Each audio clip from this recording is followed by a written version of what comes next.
Hello and welcome to the episode of the Bubbs on Sports podcast. Today is Tuesday, June 20th. Hope everyone's having a good day so far and a good rest of their day yesterday. We've got a lot to get into today, talking all things sports as we get ready for tonight. Yankees, Mariners tonight, first of a 6-game homestand for the New York Yankees. They'll open up tonight 3 against Seattle and then 3 over the weekend, starting on Friday against the Texas Rangers team, who's been one of the best teams in baseball. So we'll see right now. The Yankees are playing their worst baseball of the season, some of the worst baseball we've seen this Yankee team play in a very long time. When you look at some of the stats, this is one of their worst months historically. They've been historically bad when you look at some of the numbers. So the Yankees with Garrett Cole on the mound look to bounce back today. A very good win last night for the New York Mets as Max Scherzer goes out there and gives you 8 strong innings, a vintage Max Scherzer performance. 4 hits, got hit once with the long ball,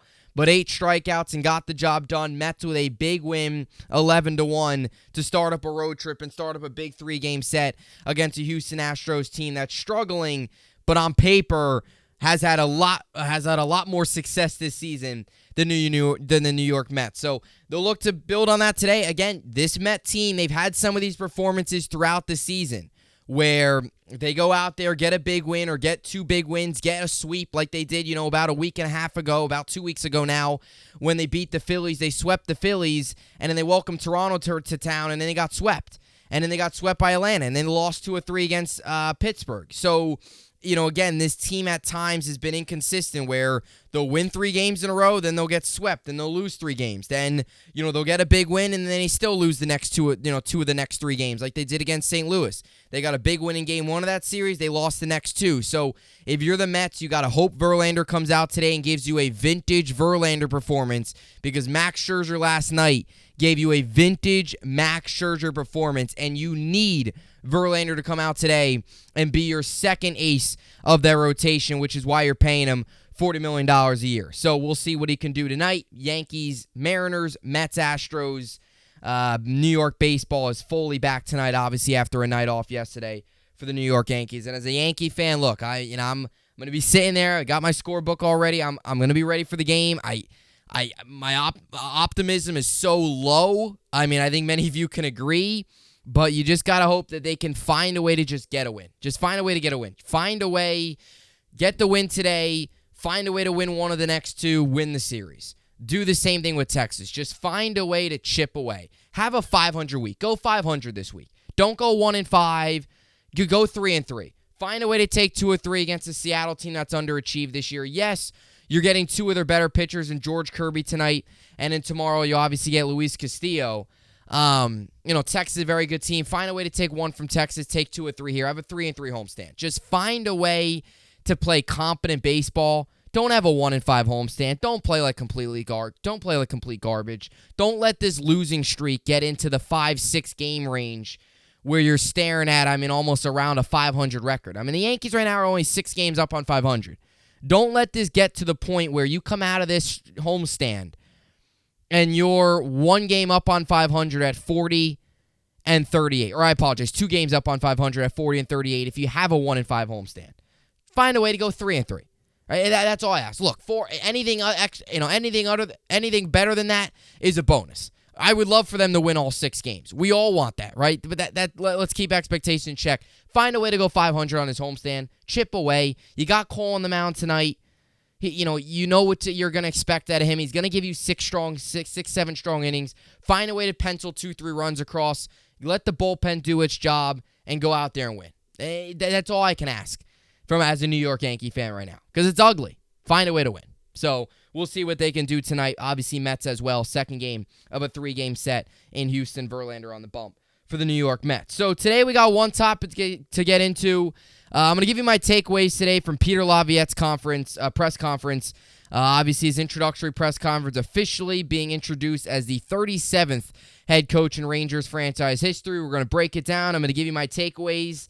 A lot of good things that he said. Again, it's only a press conference. It's only, it's still June. At the end of the day, the press conference only means so much, but it was good to see kind of his plan, the way he was going to attack things, his view on the current roster. So there was a lot of good things I think the takeaway from this Peter Laviolette press conference here as his first day officially on the job as a New York Rangers head coach. So we'll get into that here to start. Obviously, we'll get you ready as well tonight for the Yankees-Mets.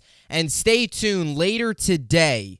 Probably a little bit after this podcast is uploaded, I will have an In the Trench with Gangrene podcast out. I'm going to be talking all things running backs for the New York Jets. There was an interesting report that came out yesterday about Dalvin Cook and his plans in free agency, and he talked about wanting to play with DeAndre Hopkins. Now, it seems like DeAndre Hopkins probably won't going to be going to the Jets. So, does that mean Dalvin Cook is not a Jet? Does that mean that's, puts Dalvin Cook out of the reach for the Jets? Does he want, too much money?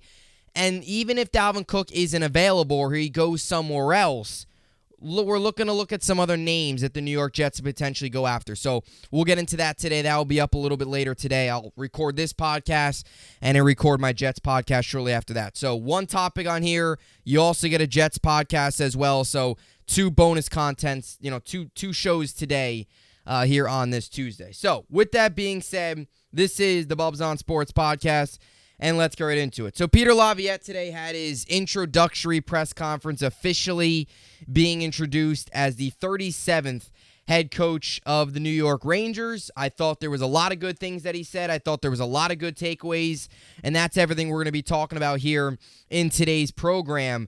Again, it's a press conference. It's his first press conference as the Rangers head coach. He's going to say all the right things. Very rarely do you walk away from a press conference from a new head coach scratching your head saying, man, this wasn't the right hire. Now, I did experience that with the New York Jets when Adam Gaze's eyes started to go crazy and, people were putting tacos and ghosts up on the screen and he was, following them around, with his eyeballs going all crazy. You knew the Jets made a mistake. But that's about the only time I've experienced a head coach's press conference going completely wrong. Now, I'm sure it's happened before. I'm sure it happens a lot. But there's only so many things there's only so many things you could take away from an introductory press conference. Again, at the end of the day, it's only June. You have the full offseason ahead. We'll see how they attack this roster. We'll see what Chris Drury and Peter Laviolette, as he continues to put in, the rest of his coaching staff and as they continue to kind of build this roster and shape this roster the way he wants it. And once you get out there on opening night, that's when things really start to matter. But I did think today he came out and he said all the right things. Again, you can only take away so much, but it was a good first test that Laviolette needed to pass, and he did that today. And again, you know how I feel about this hire. I like this hire. I think it's a good hire for the New York Rangers. I know there's a lot of people out there that are kind of bored of this hire or don't like it. It's not that interesting. It's kind of, it was too safe. They didn't go out and get a new name, or they didn't go out a guy and, they didn't go out and get like a Chris Knobloch who could potentially build something super special. It felt like kind of a hire to just bring somebody in that is going to get you to the postseason, but you don't know if it's going to be enough to get him over the top. You don't know if it's going to be much of a change from Gallant, who obviously got fired after the 7-game series loss to the New Jersey Devils, where they completely collapsed after the Game 2 win, and after the first two games outscoring the Devils 10-2 in Games 1 and 2, they completely collapsed. So they fired Gallant. But again, I don't think all of that was coaching. I think part of it was playing. I think part of it was the players. They underperformed.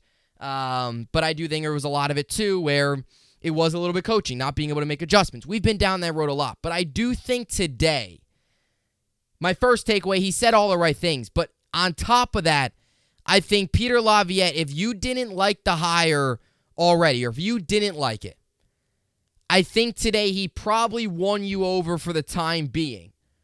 Not forever, obviously. At the end of the day, results, the wins and losses, all that counts. It's a business.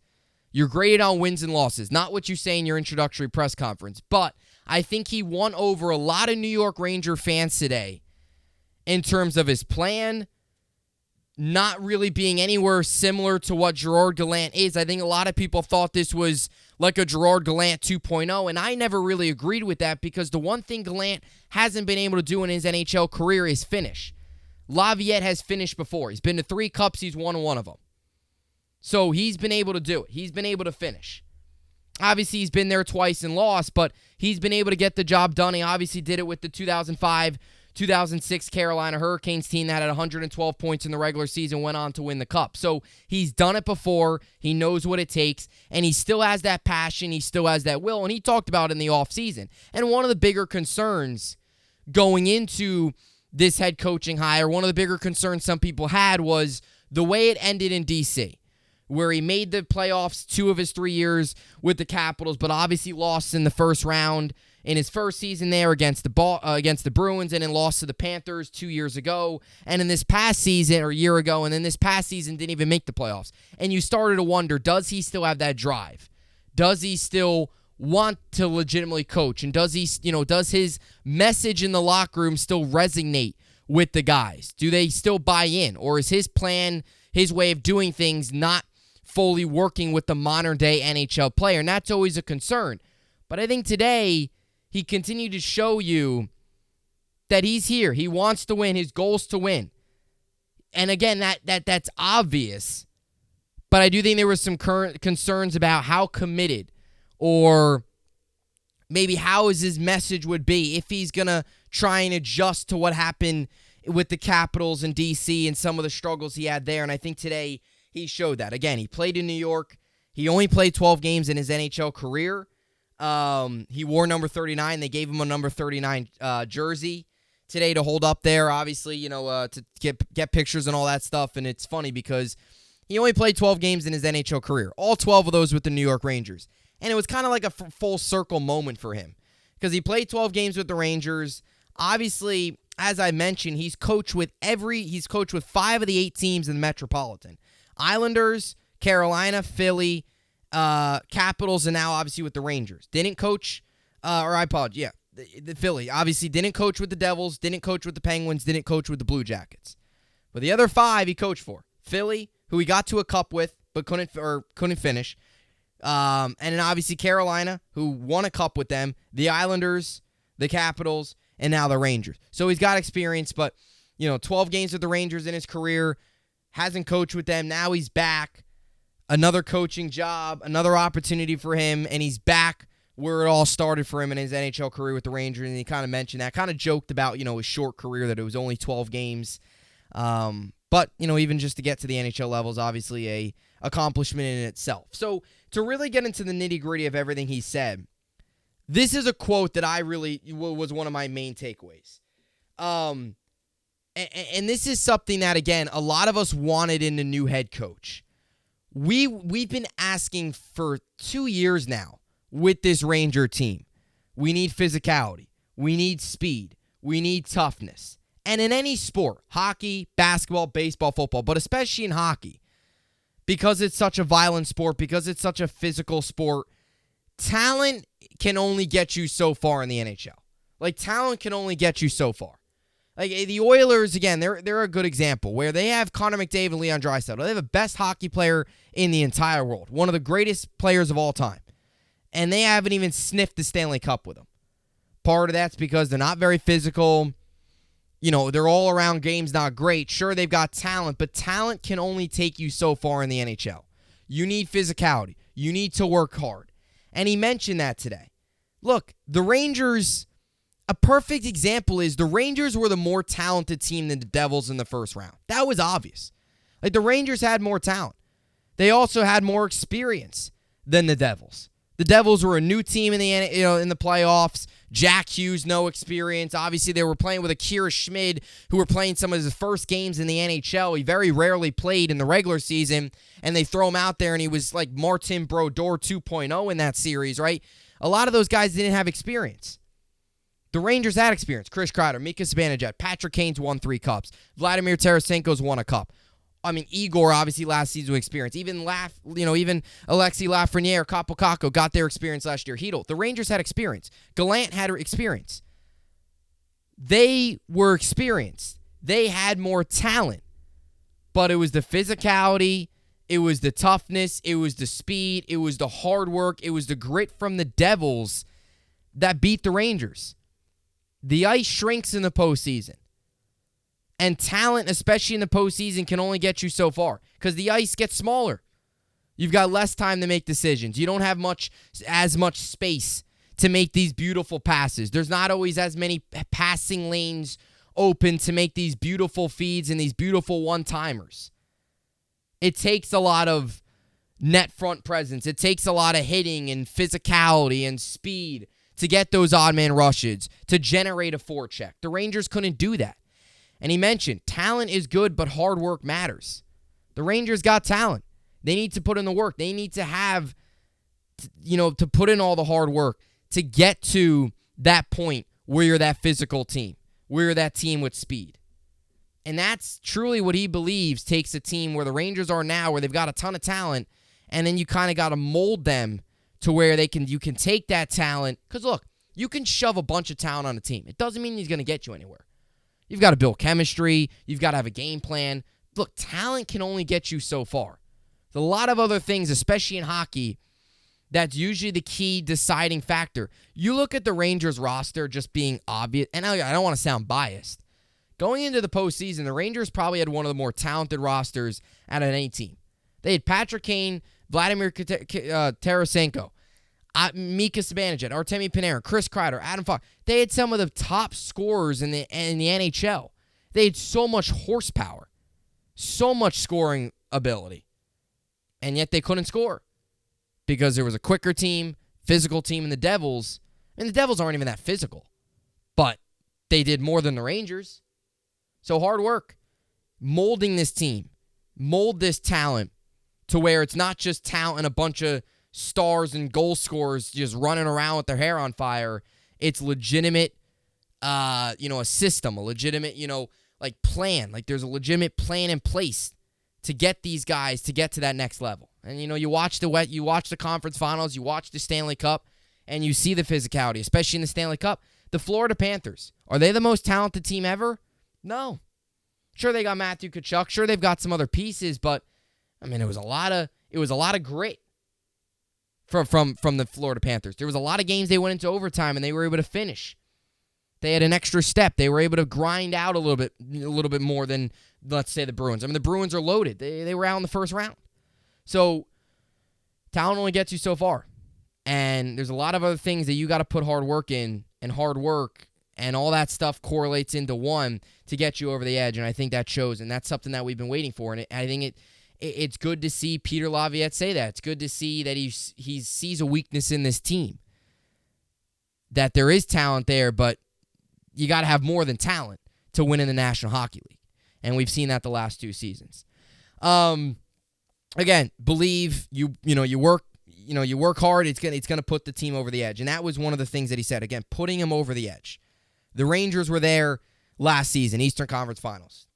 They didn't have enough gas to get him over the top. I always go back to that Game 3. I don't like to talk about it because it's painful, but Game 3, they were up 2-0. They took a penalty. Lightning scored. Series wasn't the same after that. Lightning won that game. They go on and get to the Stanley Cup, obviously lose to the Avalanche. But, Rangers win that game, hold on to that 2-0 lead. You're talking about a 3-0 series lead. Big difference than a 2-1 series lead to a 3-0 series lead. And then obviously this year, got to the first round, lost in 7. Because talent was able to win them those first 2 games. Once the Devils kind of figured things out and adjusted their game plan, adjustments, Rangers couldn't make those. So, again, another thing there. He also mentioned defense being a priority. And I think this is something to definitely, keep take note of. That the Rangers last season, the Rangers at times struggled defensively. We've been talking about this forever. Even with Lundqvist at times, there wasn't always the best defensive teams put in front of them, and you wonder if the Rangers had better. If the Rangers had guys better, in front of them defensively, what could have it been like, also at times, with Henrik, not even just the defense, but, the Rangers at times had struggled scoring goals with Lundqvist. He'd go out there, make a 45-save performance, allow 2 goals, and the Rangers would lose 2-1 because they couldn't score, right? And we kind of saw that in the postseason with Igor. Some of the saves he made, even in Game 7. Like Game 7, some of the saves he was making were phenomenal. The Rangers couldn't get any pressure on net. So he mentioned there has to be a clear-cut plan on what we're doing. For me, it has always been a little more of an aggressive approach. Defense is always a priority. For me, it's about the attack. It's about pressuring. It's about puck pursuit.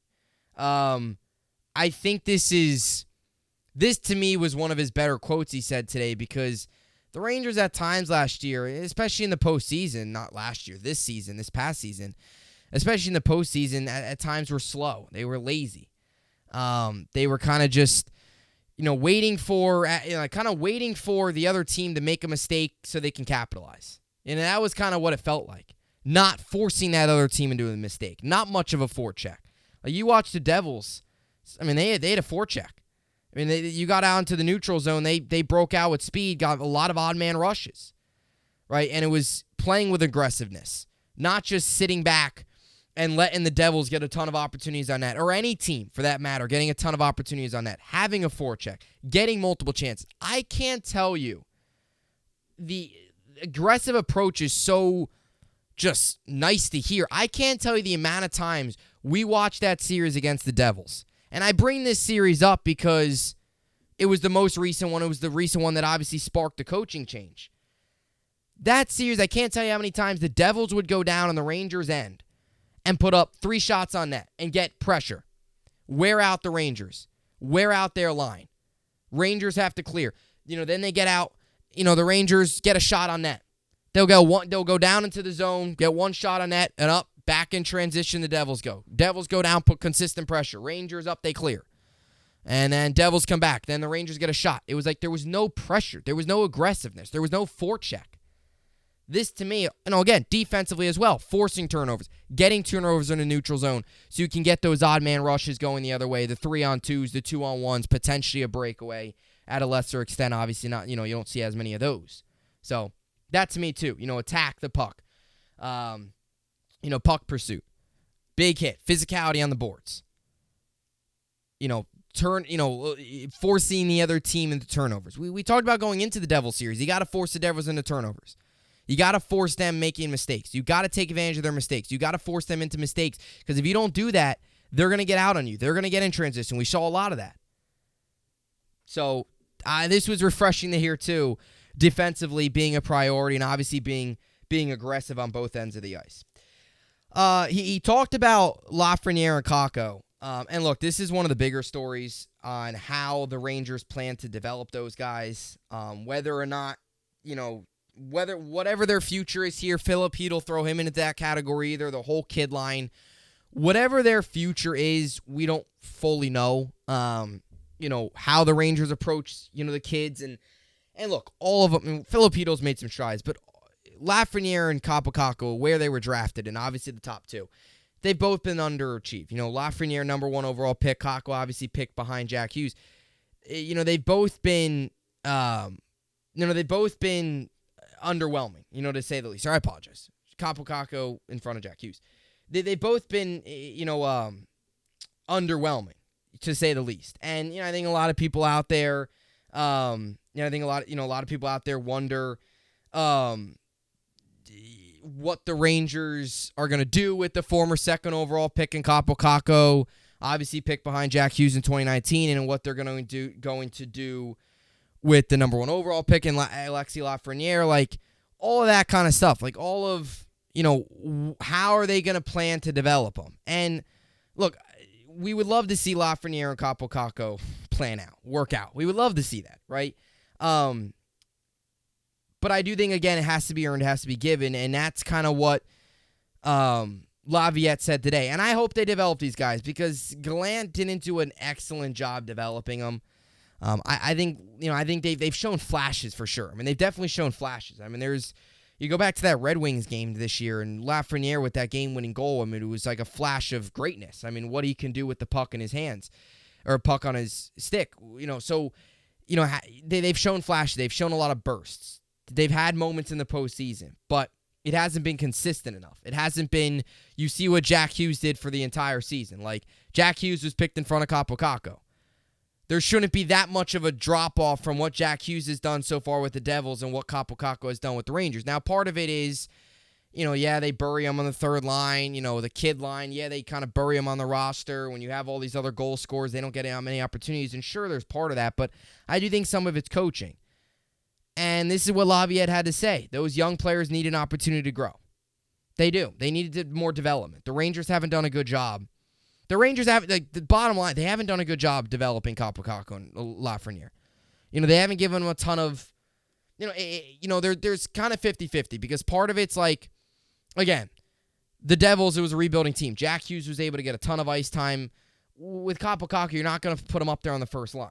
But you do want him to give him more opportunity. You want to give him more of a chance, what the Rangers haven't done. So it's trying to find that balance of we're trying to win a Stanley Cup, but we're also trying to develop some of these young players. You got to try to find a way to do both of those at the same time. He mentioned they have to be not given anything, but given an opportunity to grow. Everyone wants to feel that responsibility. Those conversations will be had. He talked about, again, he wants them to grow. He wants them to develop. There's a true, I think, from Laviolette's standpoint, he wants that to happen, but it's got to be given. Or it's got to be earned, not given. I apologize. It's got to be earned. As much as us fans can sit here and say, oh, play these guys, they've got to go out there and prove it. They've shown a lot of, they've shown sparks. They've shown little, they've shown some, whatever you want to call it. Flashes, not sparks. Flashes of being a really good player, being guys that have lived up to their draft pick. But they've also shown flashes of this kind of just looks like your average hockey player. So, it's got to be earned. And I think, you're going to get a good look at that in the preseason, throughout obviously once training camp starts up and then once the regular season gets going. If you can get more out of Lafreniere and Kaapo Kakko, that's huge. It's so big. It's unfortunate because they haven't done they haven't developed a ton. You really haven't seen that steady progress. Again, it's mainly been flashes, but it's got to be earned, and that's the biggest thing. Okay, so a couple other things just to close things out. These are two other kind of just minor notes that I took away. Again, still working on the coaching staff. They did make hire the other day on an assistant, but the full coaching staff isn't done yet. Not that I thought that he would announce the full coaching staff today. Sometimes they do that, sometimes they don't, but they're still working on that. They're still figuring out how the rest of the coaching staff will look, and I'm sure that here within the next week or two will kind of get figured out because then full go on the offseason. You found your coach, now you got to make your roster decisions. And he's already made calls to players to, talk to them and kind of, get their thoughts and obviously just meet with them and talk to them and kind of build that relationship. So he's already starting to do that. And he met with Fox before the press conference today, which was, I thought, he said was pretty cool. So I guess Fox was there. But yeah, so he's already, talked to him, but he's going to continue to call some of the other players. So those were just some of the other notes. But my main takeaway again was he understands there's a lot of talent here, but I think his full plan is, and again, I think one of his main priorities is not to so much just say, oh, bring in all more talent. He likes the talent that's here, but you got to kind of, again, form that talent. You've got to make that talent, talent that works hard, talent that is going to be able to be physical, is able to give you some speed, is able to give you a forecheck, is going to be able to give you a lot more in the postseason. Because in the postseason, talent isn't what gets it done. If that was the case, the Florida Panthers wouldn't have been in the Stanley Cup because they're not the most talented team out there. They're not. The Bruins have more talent than the Panthers, but the Panthers were the more physical team. They played with more energy, and they got the job done. So that's, I think, again, the Rangers, I think, were more talented this year than they were last year in the postseason. But last year, they had guys that had some speed. They had some gritty guys like Frankie Vetrano and Andrew Kopp and all those guys. Obviously, they had Mott this season, but they had Tyler Mott last year as well. They had those guys that provided some grit. Some of those fourth-line guys, like Barclay Goodrow is another one, right? So I think that's a big piece of it as well. That was my big takeaway. And also defensively, being aggressive. At times this Ranger team just isn't aggressive. They kind of just sit back and wait for the other team to make a mistake without trying to force them into making a mistake, which is not always the best strategy. So those are main takeaways. Hit your put your comments down below. Hit me up on Twitter at Bubbs52. What are your thoughts? Today, if you weren't a fan of the hire, are you now a fan of it? Are you still kind of where you're at? I like the hire. I still like it. And at the end of the day, though, again, it's a business. So you got to go out there and win some games and hopefully translates in a Stanley Cup, which is what we all want. All right, so now to close things out here today, here on the program, Obviously, Yankees, Mariners tonight. You got George Kirby on the mound for the Mariners. He's 6-5 with a 3.24 ERA. Yankees obviously got the ace, Garrett Cole on the mound. Coltrane rolling into the Bronx. He's 7-1 with a 2.75 ERA. There for the Yankees, 7-5 Eastern on yes. Mariners have been disappointing this year, and the Yankees are disappointing of late. So we'll see. We'll see how it breaks tonight. And as for the Mets, game 2 of a 3-game set, Mets look for the series win. Very good pitching matchup tonight. Very good. Justin Verlander on the mound for the New York Mets as they look to get within 3 games of 500. He's 2-3 with a 4.40 ERA. And the Astros have Framber Valdez on the mound, who's put together a very good season. He's 6-5 with a 2.28 ERA. So Mets look to get the series win. Yankees look to start the series on a good note and snap this ugly 4-game losing streak dating back to last Wednesday with the loss to the Mets and then obviously the 3 losses to the Red Sox. You got a day off yesterday. Get the bad taste out of your mouth. Go out, win a game, put some offense together, score some runs, do something positive, please, and go out there and get the job done. So we'll see. We'll see how all that plays out tonight. Again, couple probably about what? This is 3 it's 3:42 Eastern right now at the time of this. So this video will probably be up about 4 o'clock. I'd say around I'd say more around like 5-ish, around 5:30, 6-ish probably. Look out for the In the Trench with Gangrene podcast. I'll be talking all things running backs. We're taking a look at Leonard Fournette, Kareem Hunt, obviously Dalvin Cook, and there's one other guy I wanted to get to. I just forget, for some reason he's slipping my brain right now. Leonard Fournette, Kareem Hunt, Dalvin Cook. I think there was one other. Maybe that's the only 3. Either way, I thought there was one other guy. I have my notes all set up. I got to look. If for some reason he's leaving my brain. Might just be those 3. But an interesting report yesterday about Dalvin Cook that maybe seems like he might be leaning towards teaming up with DeAndre Hopkins, in which probably wouldn't be with the Jets because the Jets don't seem interested in Hopkins, and Hopkins doesn't seem interested with the Jets. So if Cook's not available, are the Jets still interested in a veteran running back, or was it just Dalvin Cook that they were interested in, not anybody else? And if they are, we'll be looking at some other potential names. So check out for that. It's obviously a little bit of a dull time right now in the NHL, or not the NHL world, in the NFL world. You know, this is really where this is the slowest part of the offseason. I mean, the offseason, for the Jets started in January right after that loss to the Dolphins, where you started all the rumors and started all the quarterback talk, obviously. And then, that went all the way until really, early June here, where you had OTAs and stuff to talk about. But now it's the dead part. It's this 40-day period where you got nothing going on. But then once training camp hits, it's all training camp talk, and then all the way until hopefully February, you'll be talking all things Jets, hopefully up until Super Bowl in Vegas. So that's obviously the hope, the goal, and then fortunately this year that's a realistic goal. In past years saying the Jets going to the Super Bowl, you look stupid. Now a lot of people are actually predicting it to happen. So that's just refreshing in itself. So we'll have that video up for you today as well. So 2 shows for you, one on here, one on Apple Podcasts. You can also find it on Odyssey. I'll post it up all over the place, so definitely go check that out. I appreciate all the support. And that will do it for another episode of the Bubbs on Sports podcast. I will see you all back here tomorrow. As always, hope you enjoyed it, and thanks for watching.